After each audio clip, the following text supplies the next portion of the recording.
Welcome to Study IQ. I'm Amit Varidikilor. Who do you support in Ramayana?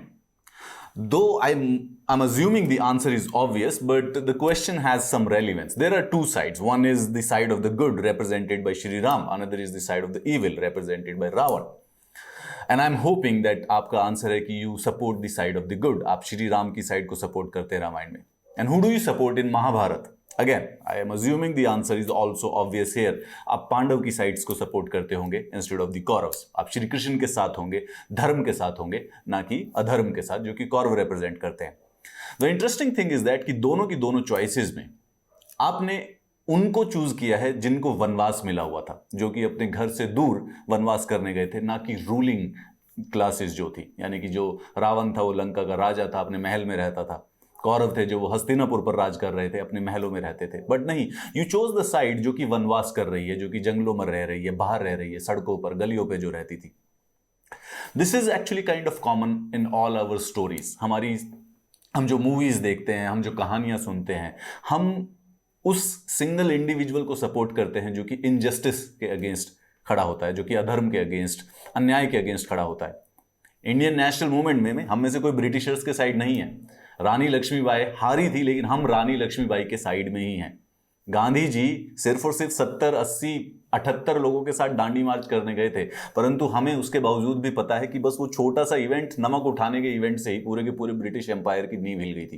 N empire which at one time used to rule 25% of the world territorial area, और उसके बावजूद भी सिर्फ 80 लोगों ने नमक उठाया तो हम कहते हैं कि उस पूरे एम्पायर की नींव हट गई. हम उसी भगत सिंह को सपोर्ट करते हैं, हम सुभाष चंद्र बोस को सपोर्ट करते हैं, अंबेडकर को सपोर्ट करते हैं, ब्रिटिशर्स को नहीं करते. ये हमारी मूवीज में भी देखने को मिलता है. If you watch star Wars तो आप एम्पायर या फर्स्ट ऑर्डर के सपोर्ट में नहीं होते हो, यू सपोर्ट द रेजिस्टेंस. अगर आप अक्षय कुमार की, अजय देवगन की मूवीज, सलमान खान की मूवीज देखते हो, आप उस इंडिविजुअल के साथ होते हो जो कि गवर्नमेंट की, ब्यूरोक्रेसी की, करप्शन के अगेंस्ट अकेला लड़ रहा होता है. Not with the ruling, the people who have power, who are corrupt, who are arrogant.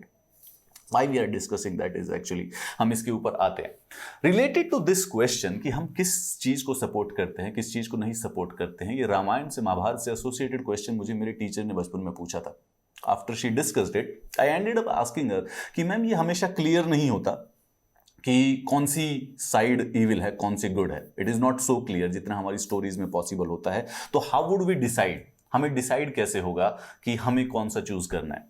She came up with a brilliant answer which I have stuck since then. उन्होंने कहा कि Amit, whenever you need to choose कि आपको किसको support करना है, just look for the bully. You'll always find in a situation, you'll never find good or evil. That is difficult to identify. Everybody has their own perspective. सबके अपने अपने justifications होते हैं. तो good और evil तो नहीं define करना आसान रहता है कहानियों के अलावा, रियल लाइफ में तो नहीं. But you can easily identify in a story, in a situation, who is the bully. Never side with the bully. अगर आपको जस्टिस के लिए लड़ना है, and if you like to be a hero, if you want to be a person or a good person, solely a good person, simple तरीका ये है कि इन अ सिचुएशन आइडेंटिफाई कि बुली कौन है, बस उसके साथ नहीं होना. द क्वेश्चन, इसके कॉन्टेक्स्ट में हम आते हैं, फार्मर प्रोटेस्ट के बारे में है, एंड द सरप्राइजिंग इवेंट कि ये अभी तक क्यों चल रहा है 1 साल से. अगर आपने इंडियन नेशनल मूवमेंट ध्यान से पढ़ी है तो आपने ये बात जरूर जानते होंगे कि Mahatma Gandhi was a big supporter of the mass movements. लेकिन महात्मा गांधी ने एक इंटरेस्टिंग बात कही थी. एक मास मूवमेंट्स जब उन्होंने कॉल ऑफ की तो उन्होंने अपने फॉलोवर्स को एक्सप्लेनेशन किया कि मास मूवमेंट्स जो है, they are limited in their range and time. Consistently नहीं चल सकती हैं, बहुत समय के लिए नहीं चल सकती हैं. तो थोड़ा थोड़ा करके, थोड़ा थोड़ा रेजिस्टेंस करके, थोड़ा थोड़ा आगे बढ़ना पड़ता है. बिलीव मी, लेकिन अगर महात्मा गांधी जी अब अगर होते, आज अगर 2021 में होते, तो he would have been actually surprised by his own mistake. A mass movement has actually been sustained for a whole 1 year in India. 2020 में फार्मर प्रोटेस्ट स्टार्ट हुए थे 3 गवर्नमेंट के लॉज पास होने की वजह से, जिनको फार्म लॉज के नाम से जाना जाता है. उन लॉज के पास होने के बाद सेंट्रल गवर्नमेंट और फार्मर्स के बीच में एक स्टेलमेट है, which has actually been an year. Farmer unions और उनके रिप्रेजेंटेटिव डिमांड कर रहे हैं कि वो लॉ रिपील होने चाहिए, and there will be no compromise on this demand. और साथ ही साथ वो कहते हैं कि एमएसपी जो रिजीम है उसको लीगलाइज कर देना चाहिए. The protest started around 1 year back, और आपने दिसंबर जनवरी में इसके बारे में काफ़ी न्यूज़ भी पढ़ी होगी, and then you probably think कि पिछले कुछ महीनों में इसके बारे में बहुत ज़्यादा न्यूज़ नहीं आई है. Is this farmers protest still going on? It's actually very much going on, and ऐसा कोई साइन भी नहीं है कि बेसिकली आने वाले किसी नियर टाइम में, until unless government give up to the demands, it will dissipate very soon. कुछ कहते हैं कि, कुछ लोग कहते हैं कि बॉर्डर एम्प्टी हो चुके हैं, लेकिन वहाँ पर कुछ भी नहीं है. Again those are related to the Facebook की, जो व्हाट्सएप की जो फेक न्यूज़ होती है. एक्चुअली में इस समय भी हज़ारों के करीब जो फार्मर्स हैं वहाँ पर अपने मेकशिफ्ट हट्स में हैं. टीकरी और सिंघू बॉर्डर्स, जो कि हरियाणा और दिल्ली के जो बॉर्डर्स हैं वहाँ पर है. इंडीड जो टीकरी बॉर्डर है वहाँ पर जो फार्मर प्रोटेस्ट्स की जो कैंप है वो 21 किलोमीटर तक लंबे हैं. और उसके बाद हरियाणा, दिल्ली, राजस्थान के जो बॉर्डर्स हैं, दिल्ली उत्तर प्रदेश के जो बॉर्डर हैं, गाजीपुर बॉर्डर और जो शाहजहाँपुर बॉर्डर है, हरियाणा राजस्थान के बॉर्डर, वहां पर भी फार्मर्स कम से कम 1 साल से बैठे हुए हैं. द रीजन बीइंग दैट कि जब भी किसी प्रकार का प्रोटेस्ट होता है किसी भी ग्रुप की वजह से, तो वो अपनी मांगे लेकर दिल्ली की तरफ बढ़ते हैं, right, because there that is where the seat of the government is. कुछ गवर्नमेंट्स होती हैं जो कि उन लोगों को जो डिमांड्स लेकर आए हैं उनसे बात करती हैं, उनसे मिलती हैं, उनको दिल्ली के अंदर बुलाती हैं. But then there has been recently provisions कि जिन लोगों की दिल्ली है, जिन लोगों का देश है, उनको दिल्ली के बाहर बिठा दिया जाता है, अंदर एंट्री नहीं करने दी जाती है. फार्मिंग कैसे होती है जब प्रोटेस्ट चल रहे हैं? तो इस बारे में कई बार सवाल उठाया जाता है सोशल मीडिया पर कि अगर किसान बॉर्डर पर बैठा हुआ है तो फार्मिंग कैसे हो रही है.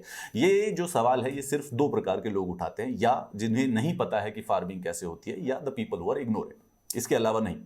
एक्चुअली में क्या होता है कि प्रोटेस्ट पे जाने के लिए विलेज के हर एक इंडिविजुअल को नहीं जाना पड़ता है. एक्चुअली में वो बैचेस पे जाने की कोशिश करते हैं, जैसे कि 3, 4, 5 विलेज मिलकर अपने 20, 25, 30 लोगों को भेजते हैं, और जब ज़रूरत पड़ने पर वो बेसिकली एक तरीके से शिफ्ट की तरह काम करते हैं कि एक हफ्ते तक ये 20-25 लोग चले जाते हैं, फिर ये वापस जाकर अपने खेतों में काम करते हैं और दूसरे लोगों को भेज देते हैं.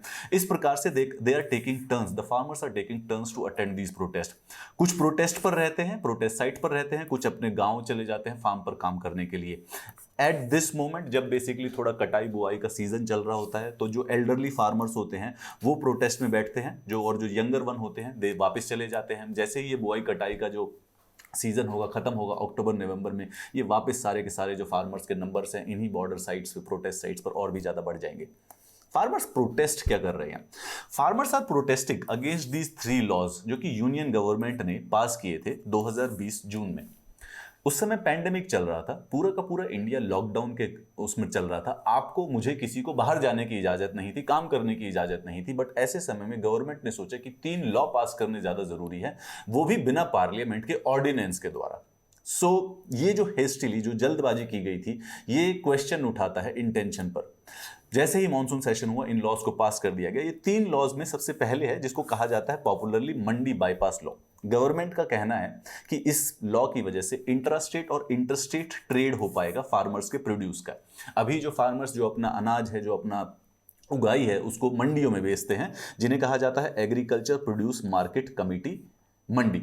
अब ये जो है, इनको और ज़्यादा बेहतर या एफिशिएंसी बढ़ाने के लिए गवर्नमेंट ने ये लॉ लाया. लेकिन किसानों का मानना है कि जो ये मंडी बाईपास लॉ है, इससे बेसिकली प्राइवेट कंपनीज अपनी पैरेलल मंडीज, क्योंकि अब मंडी की जरूरत नहीं पड़ेगी, आप दूसरी मंडी पर भी बेच सकते हैं, तो जो प्राइवेट कॉर्पोरेट बड़ी कंपनियां हैं वो खुद की प्राइवेट मंडी बनाएंगी, ताकि वो किसानों से बेसिकली उनकी जो उगाई है, जो अनाज है, उसको खरीद सके. और जो गवर्नमेंट की एग्जिस्टिंग मंडीज हैं वो कंप्लीटली रिडेंडेंट हो जाएंगी. What this will create a situation is that कि हर एक किसान जो है वो सिर्फ कॉर्पोरेट की मर्जी पर डिपेंडेंट हो जाएगा. ये किसानों का जो सबसे पहला इंपॉर्टेंट इशू है. दूसरा है essential commodities law. Essential commodities laws का अमेंडमेंट एक्ट 2020 में इन्हीं 3 लॉ में से एक लॉ ये है. इस लॉ के तहत ये नया प्रोविजन किया गया है कि जैसे cereals, pulses, oil seeds, edible oils, onion, ये जो पोटैटोज हैं, इनको एसेंशियल कमोडिटीज की लिस्ट से हटा दिया गया है. यानी कि अब अगर कोई प्राइवेट कॉर्पोरेट कंपनी अगर चाहती है तो कितना भी सामान को स्टोर कर सकती है. पहले एसेंशियल कमोडिटी टैग जो 1955 में था, वो बेसिकली एक प्रकार की जो स्टोरेज थी उसको लिमिट कर देता था. अब किसान कहते हैं कि this will actually allow hoarding of essential commodities. ये प्राइवेट पार्टीज को फ्रीडम दे देगा कि वो कितना मर्जी भी एग्रीकल्चर प्रोड्यूस को स्टॉक पर रख सकते हैं. इसके साथ साथ एक नया आया है कॉन्ट्रैक्ट फार्मिंग लॉ, जो तीसरा लॉ है. कॉन्ट्रैक्ट फार्मिंग लॉ अलाउ करता है कि जो ये प्राइवेट कंपनीज हैं, प्राइवेट कंपनीज किसानों के साथ कॉन्ट्रैक्ट में एंटर कर सकती है, उनको कह सकते हैं कि आप हमारे लिए ये चीज़ उगाएं, आलू उगाएं, और उसको प्री डिटरमाइंड प्राइस पे उनसे खरीद सकते हैं। इसका सबसे बड़ा इशू ये है कि इस कॉन्ट्रैक्ट फार्मिंग लॉ के अंदर ये कहा गया है कि जो फार्मर्स हैं वो कोर्ट में नहीं जा सकते हैं, they will not go to the judicial system for the justice. Indeed उनके लिए प्रोविजन बनाया गया है कि अगर किसी प्रकार की प्रॉब्लम होती है तो आप बेसिकली सब डिविजनल मजिस्ट्रेट्स के पास जा सकते हैं। तो अभी रिसेंटली एक करनाल में इंटरेस्टिंग इंसिडेंट हुआ, फार्मर्स से प्रोटेस्ट चल रहे थे और वहाँ के जो एसडीएम है आयुष सिन्हा अपने एक वीडियो उनका वायरल हुआ था सोशल मीडिया पे, जिसपे वो कह रहे थे कि ये फार्मर के ऊपर जब लाठीचार्ज हो तो यहाँ से कोई भी जाना नहीं चाहिए जिसका सिर फूटा ना हो। मेरे पास फुल परमिशन है, आपको फुल आज्ञा है, एक एक आदमी का सिर फोड़ दो, जो भी फार्मर्स के प्रोटेस्ट थे। नाउ यही एसडीएम्स हैं जिनके पास ये किसान बाद में अगर कॉन्ट्रैक्ट फार्मिंग से एसोसिएटेड कोई इशू होता है तो इनके लिए जस्टिस के लिए जाएंगे। ये भी ध्यान रखिए कि ये आयुष सिन्हा वही हैं दो कि 2018 में जब आईएएस बनते हैं, ये वही लोग हैं जो आईएएस बनते हैं, जो जब टीवी पर आते हैं अपने मोटिवेशनल वीडियोज़ देते हैं, आप लोगों को इंस्पायर करते हैं, सोशल सर्विस की बात करते हैं, परंतु उस समय ये नहीं बताते हैं कि ये 2 साल के बाद जब नौकरी करेंगे तो ये 2-2 लाख रुपए में बिक भी जाएंगे। इसके साथ साथ जैसे ये मंडी बाईपास लॉ है, इसका भी एक एग्जांपल रिसेंटली हिमाचल प्रदेश में देखने को मिला है। हिमाचल प्रदेश में अडानी जो कि एक कॉर्पोरेट हाउस है, वो बड़ी सारी सी एप्पल की खरीद करता है। अब वो एप्पल की जो खरीद करता है उसमें इस साल उन्होंने जो एप्पल का प्राइस डिक्लेयर किया कि हम जो सेब खरीदेंगे वो 72 रुपये प्रति किलो पर खरीदेंगे। पिछले साल यही जो सेब था 88 रुपये प्रति किलो पर खरीदा गया था। 10 साल 2011 में अडानी कॉर्पोरेट हाउस ने हिमाचल प्रदेश से किसानों से एप्पल खरीदे थे 65 रुपये प्रति किलो पे, और अभी 10 साल के बाद उनका बढ़ावा बढ़ा है 7 रुपये तक का, यानी कि आज भी 72 रुपये किलो का। This is what farmers are afraid about, कि this is what the corporate domination over the agriculture will do with them, they will start dictating prices. पिछले साल जो सेब 88 का था वो इस साल बेसिकली 72 का कर दिया है, solely due to the power of the corporate monopoly over the agriculture. 2011 से लेके 2021 तक सेब का प्राइस सिर्फ 7 रुपये बढ़ा है। 2011 में टोयोटा फॉर्च्यूनर जो थी वो 25 लाख रुपए की आती थी, 2021 में वो 45 लाख रुपए की आती है। 10 साल के अंदर अंदर गाड़ी का प्राइस डबल हो गया है, लेकिन सेब 65 रुपये प्रति किलो से सिर्फ 72 रुपये किलो तक पहुंच पाए हैं। इसके साथ साथ किसान की एक और इंपॉर्टेंट डिमांड है कि जो मिनिमम सपोर्ट प्राइस है जो उनको पे किया जाता है उसके लिए उसको एक लीगल राइट बना दिया जाए। ये काफ़ी इंपॉर्टेंट लीगल राइट है क्योंकि इससे कोई भी प्राइवेट प्लेयर उनको एक्सप्लॉइट नहीं कर पाएगा। एक इंपॉर्टेंट क्वेश्चन जो कि सोशल मीडिया पर होता है कि फार्मर्स जो है कि पब्लिक को बहुत ही ज़्यादा इनकन्वीनियंट्स कर रहे हैं, इतने दिनों तक प्रोटेस्ट पे बैठे हैं, रोड पर बैठे होते हैं, इससे इकोनॉमी का नुकसान होता है, परंतु कोई ये नहीं बताता कि 1857 से लेके आज तक हमारे देश में जितने भी प्रोटेस्ट हुए हैं वो इसी प्रकार से हुए हैं। पुलिस और सिक्योरिटी फोर्सेज हैं जो कि बेसिकली हाईवेज को ब्लॉक कर देते हैं और किसी को भी दिल्ली में नहीं आने देती हैं। अभी तक किसी भी फार्मर्स को दिल्ली के अंदर एंट्री नहीं करने दी गई है। जो इस इनकन्वीनियंस के बारे में कंप्लेन कर रहे हैं उनको ये बात ध्यान में नहीं आ रही है कि nobody is sitting there by choice, कोई भी अपनी मर्जी से वहां पर नहीं बैठा है। वनवास में कोई जानकर नहीं गया हुआ है, they have actually been compelled to sit over there. जनवरी के बाद से लेके आज तक गवर्नमेंट ने अपनी एरोगेंस में फार्मर से बातचीत करना भी जरूरी नहीं समझा है, और जब भी बातचीत का ऑफर दिया जाता है तो वो हमेशा किसी न किसी कंडीशनल बेसिस पर दिया जाता है। 10 महीने से आपके किसान आपके द्वार पर बैठे हुए हैं, दरवाजे पर बैठे हुए हैं, और आप अगर दरवाजा ना खोले तो what exactly who exactly is the person who is being inconvenienced? उनके पास कोई और तरीका नहीं है गवर्नमेंट से बात करने का, गवर्नमेंट को कन्विंस करने का। सोशल मीडिया पर इस प्रकार का थोड़ा सा प्रोपोगेंडा फैलाया जाता है कि इससे आम आदमी को बेसिकली इनकन्वीनियंट होता है, but think about it, there is a one individual जो कि अपने घर से 600 किलोमीटर दूर रात को सर्दी में बाहर रोड पर बैठा हुआ सो रहा है, and we are not talking about his inconvenience, instead we are talking about जो अपनी एसी वाली कार में आधे घंटे में ऑफिस पहुंच जाता था लेकिन अब उसको 1.5 घंटा लग रहा है, and not due to this farmer but due to the police blocking the roads. ये जो प्रोटेस्ट है इस समय तो डाई डाउन नहीं हो रहे हैं, in the contrary they are actually gaining the momentum nowadays. कई सारी सी अलग अलग गांवों में महापंचायत, किसानों की पंचायत जो है अलग अलग टाउन्स में गैदर की जा रही है। रिसेंटली एक उत्तर प्रदेश में हुई थी जहां पे 10 लाख से भी अधिक किसान इकट्ठे हो गए थे। These protest are actually slowly spreading across India.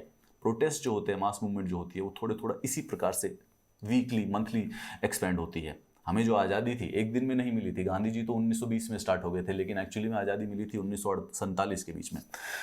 जो हमारे किसानों की जो यूनियन है उनके साथ और गवर्नमेंट के टोटल 11 राउंड हो चुके हैं बात के लिए, लेकिन जिनका कोई रिजल्ट नहीं निकला। जनवरी के बाद एक बार भी गवर्नमेंट और किसान यूनियंस के बीच में बातचीत नहीं हुई है। गवर्नमेंट कहती है कि they are ready to make amendments to the law, they want to have the negotiation, they are ready to have negotiations, और किसानों की जो इश्यूज है उनके लिए अमेंडमेंट्स भी कर देंगे। परंतु किसानों का कहना है एक लॉ जो कि पहले से फ्लॉ हो, एक लॉ जो कि एक्सप्लॉयटेटिव ही हो, उसको बदलने में जो कुछ भी करोगे तो वो फ्यूटिलिटी ही होगी, उसको फायदा क्या कंडीशनली उसको बदलने का। अभी रिसेंटली किसानों ने अपने प्रोटेस्ट को वापस रिलीव करने के लिए भारत बंद की आह्वान किया था, जिसमें स्पेसिफिकली नॉर्थ इंडिया में पता चला कि बेसिकली जो फार्मर एजिटेशन है वो और भी ज़्यादा बढ़ती जा रही है। There were no signs that the farmers may go back on their demand. Government के काफ़ी सारे से एफर्ट्स के बाद भी, काफ़ी सारे से नेगोशिएशंस के बाद भी, प्रोपेगेंडा के बावजूद भी ऐसा कुछ नहीं लग रहा है कि फार्मर्स अपनी डिमांड से हटेंगे। गवर्नमेंट्स ने काफ़ी कोशिश की है कि वो किसानों के जो भी डर हैं इन फार्म से एसोसिएटेड उनको दूर कर सके, परंतु किसानों के जो कंसर्न्स हैं उनको अभी तक अच्छी तरह से एड्रेस नहीं किया गया है, एटलीस्ट नॉन दिस। ये जो एजिटेशन है इसको ग्रो होने का क्या स्पेसिफिक रीज़न है? सी, ये जो डर है कि corporates will grab there land, ये बढ़ा है, ये कभी भी ये कम नहीं हुआ है। इसके बीच में कहीं ना कहीं पर इस प्रकार की प्राइमल सच्चाई है। Farmers understand something about their land which nobody else does, and there is no way कि उनको किसी भी प्रकार की कुछ भी नॉर्मल रैंडम जस्टिफिकेशन देने से वो बेसिकली ऐसी चीज के लिए मान भी जाएंगे। इंडीड जैसे जैसे समय बीतता जा रहा है, the feeling has actually grown despite repeated insistence। Government बार बार कह रही है कि ये लॉ हमने सिर्फ वेलफेयर के लिए लाया है, लेकिन जैसे हिमाचल में जो एप्पल के प्राइस जो इस बार क्रैश हुए हैं, जो ये एसडीएम है आयुष सिन्हा जैसे, जो कि किसानों के सिर फोड़ने के लिए आ गए हैं, इनकी वजह से अभी भी जो ये किसानों की जो मूवमेंट है वो और ही बढ़ती जा रही है। जहां जहां गवर्नमेंट ने फोर्स यूज करने की कोशिश की, जैसे कि आयुष सिन्हा या फिर गाजीपुर बॉर्डर पर जनवरी में हुआ था, वो हमेशा काउंटर प्रोडक्टिव हुआ। जब भी फोर्स यूज हुआ है, फार्मर्स का जो गुस्सा है और ज्यादा बढ़ा है, और इंडीड उन्होंने फिर बेसिकली पुलिस स्टेशन को जाकर घेराव किया है। It is amazing and surprising कि 10 महीने के मास मूवमेंट के बावजूद भी it has been relatively a peaceful movement of farmers. Bharat bandh की जो रिस्पांस थी उससे बेसिकली एजिटेटर्स का बहुत ही ज़्यादा रिस्पांस, मोराल भी बढ़ा है। Bharat bandh has been termed as a historical. Indeed कुछ लोगों का कहना है कि उन्होंने इससे बड़ा, इससे ज़्यादा इम्पैक्टफुल बंद अभी तक नहीं देखा। हरियाणा की कम से कम 70% से भी अधिक रूरल पॉपुलेशन ने इसको सपोर्ट किया था, एंड ऐसा लग रहा है कि जो किसानों के लिए सपोर्ट है और भी ज़्यादा बढ़ता जाएगा। सवाल यह है कि ये इतना बड़ी एजिटेशन कैसे सस्टेन करते हैं? जब गांधी जी सोचते थे कि इतनी बड़ी मास एजिटेशन सस्टेन नहीं हो सकती, तो हमारे किसान कैसे कर पा रहे हैं? ये स्पेसिफिकली इसीलिए कर पा रहे हैं कि एक तो जो ये धरना के जो मोर्चा के जो सेंटर हैं, they are actually now a self sustaining centers of energy for this movement. धरना के ऊपर जाते हैं, कोशिश करते हैं कि एक किसानों के, एक फैमिली के ऊपर बर्डन ना हो। एक गांव से 20-25 लोगों को भेजा जाता है, कुछ एक हफ्ते के बाद उनको वापस भेज दिया जाता है, दूसरे गांव से लोग आ जाते हैं, एक फैमिली से एक को भेजा जाता है, हर एक फैमिली से। तो इस प्रकार से बैलेंस कर रहे हैं एक दूसरे के साथ। The whole village community is acting like one family in this movement. In case of eventuality, अगर पुलिस किसी फार्म साइट से किसी को हटा देती है, प्रोटेस्ट साइट को खाली करा देती है, तो दूसरी प्रोटेस्ट साइट को लेकर वहां पर बैठ जाते हैं। With the participation of a large farmers, the morale of agitation farmers is basically still high. There is a feeling कि farmers को लग रहा है कि धीरे धीरे they are actually moving towards their target. They feel कि गवर्नमेंट आज नहीं तो कल दे विल एक्चुअली सूनर और later go down against their demands, वो लॉ हटाएंगे ही। उनकी विश्वास जो है ये दिन प्रतिदिन बढ़ रहा है। पैराडॉक्सिकली ये यूजुअली घटता है, परंतु उनका बढ़ रहा है because they are getting and gaining momentum and support from everyone on the society. जो दूसरे सेक्शन ऑफ द सोसाइटी है, इंडीड लेबरर्स, वर्कर्स, एम्प्लॉयज, वो भी बेसिकली धीरे धीरे फार्मर्स की जो एजिटेशन है उनको ज्वाइन करने लग गए हैं। उनको भी this is what happens with the arrogance of power. Power corrupts and absolute power corrupts absolutely. एक दिन फार्मर्स के ऊपर अटैक होता है, फिर दूसरे दिन लेबरर्स के ऊपर होगा, फिर वर्कर्स के ऊपर होगा, फिर मीडिया के ऊपर होगा, इस तरीके से। बट अब एजिटेशन एक ट्रू मास मूवमेंट बनती जा रही है। रूलिंग डिस्पेंसेशन का वर्जन ये है कि ये जो एजिटेशन है ये कुछ फार्मर बॉडीज हैं, there are some rich farmer bodies जो कि इसको रन कर रही हैं, और ऊपर से इनको प्रोटेक्शन है अपोजिशन पॉलिटिकल पार्टीज की, एंड इनका मेन एम है inconvenience to the common man. लोग अपसेट हैं क्योंकि इन धरना और बंद की वजह से उनको इनकन्वीनियंस होती है, जिसकी वजह से प्रोटेस्टर्स की थोड़ी इमेज भी डेंट की गई है। गवर्नमेंट कहती है कि we are actually ready for the negotiation. The first thing is that कि इवन अगर कुछ फार्मर बॉडीज हैं, अगर वो इसको सपोर्ट करती हैं, those are legitimately allowed. Second, opposition parties का रोल ही protest against the policies of the government होता है। This is like their job, literal job, and inconvenience is just a merely an excuse, क्योंकि technically they are not sitting there by their own choice. Gandhi ji ने एक बार एक तलिस्मान दिया था। आपने अपनी एनसीईआरटीज की जो बुक्स हैं उनके फ्रंट पेज पर कई जगहों पर ये गांधी जी का तलिस्मान दिया होता है। इनका तलिस्मान मैं आपको बताता हूं। कहते हैं कि जब भी तुम अपनी जिंदगी में कहीं डाउट पर हो, जब अपना सेल्फ ज्यादा हो जाए, जब कंफ्यूजन में हो, तो जब भी डिसीजन ना ले पाओ, गांधी जी कहते हैं कि जिंदगी में जो सबसे पुअरेस्ट, जो सबसे कमजोर आदमी देखा हो, उसके चेहरे को याद करना, और जब उसके चेहरे को याद करो तो अपने आप से ये पूछना कि जो भी तुम करने जा रहे हो, क्या ये उस आदमी, उस गरीब आदमी के, उस पुअर आदमी, उस वीक आदमी के किसी काम आएगा? मेरे इस स्टेप को करने से क्या उसकी जिंदगी में कोई गेन होगा? Will it restore him a control over his own life और destiny? In other words, will it lead to the swaraj for the hungry and the spiritually starving millions? और जैसे ही तुम ये सवाल पूछोगे, तुम्हारे दिमाग में जो भी डाउट है वो इमीडिएटली डिसिपिएट हो जाएगा। इन शॉर्ट, गांधी जी कहते हैं, whenever you are in doubt कि क्या करना सही है, क्या करना गलत है, ask yourself, the step which you are taking, will it bring Savraj to the poorest or the weakest person you can remember? It is indeed a different version of the analogy of the bully which my teacher gave to me. Whenever you are in confusion, whenever you are in doubt what and whom you need to support, just look out who is the bully in the situation. Remember the face of that poor person, the weak person, and you will immediately get the steps which you need to take to make his or her life better. This is the only one way we can get Swaraj. I'm available on all the social media you like. Have a nice day.